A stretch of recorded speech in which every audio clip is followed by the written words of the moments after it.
You might be familiar with them, but the Overwatch Police Department is a Twitter account that helps find and ban cheaters in Overwatch. And just recently, yesterday in fact, they released a tweet longer titled, "If you care about the Overwatch cheating situation, then retweet this when done reading."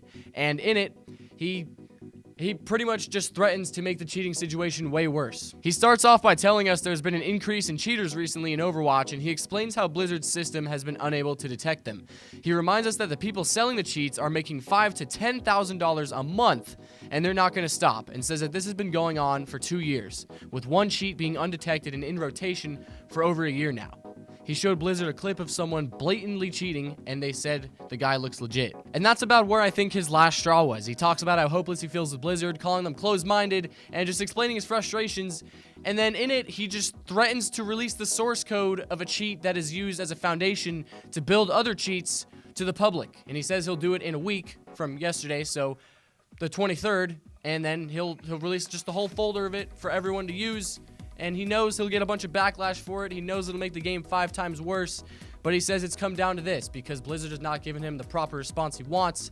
And he's willing to throw away everything he's built running the Overwatch Police Department Twitter and just throw it all away. Bye-bye. And backlash he did receive. A lot of it, actually. He has over 5,000 Twitter followers, with Taimu joining in even, saying he doesn't care about the game. He only cares about himself.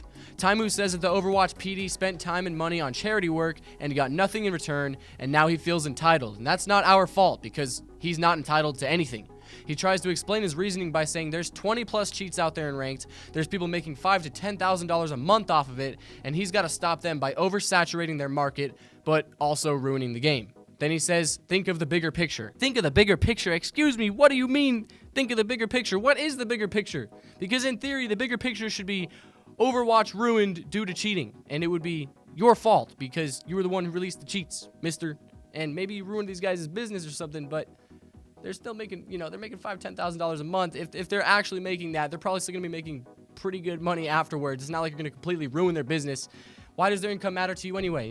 You already did the damage, or you would already have done the damage that they were trying to do, except way worse, because you would be making it free and public to everyone. So, come on.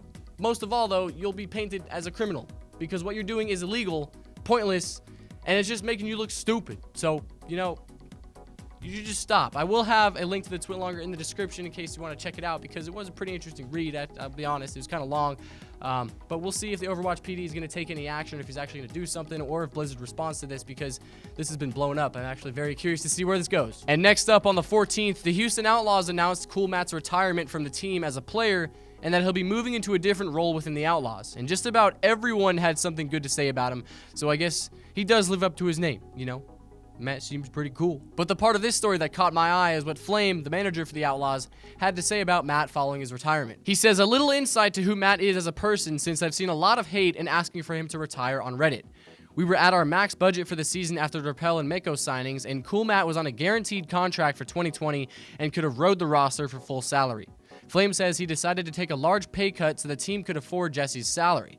Matt didn't want to play, but the selflessness and passion to see the team succeed, even if it meant him losing out, is admirable and why he's now staff. Seriously though, a round of applause, or maybe like a golf clap, because what he did is legitimately a really admirable thing. I hope I personally can follow in those footsteps and be selfless like that one day, or I hope many of us can, because realistically, I think we want more people like that in the world. So thank you, Coolmatt, for being a good person and cool. Thank you guys for watching, though. What do you think about the Overwatch PD situation? Do you think anything will come of it? Do you think he'll actually release the cheats on that day? Do you think Blizzard will respond? What are you guys hoping to happen? I want to hear what you guys have to think, so please drop some comments. Thank you all so much for watching. I will see you all very shortly. I hope you enjoyed this video. So take it easy, everyone. Have a great day. Actually, today's Friday again. Woohoo! Have a great weekend, guys. Bye-bye.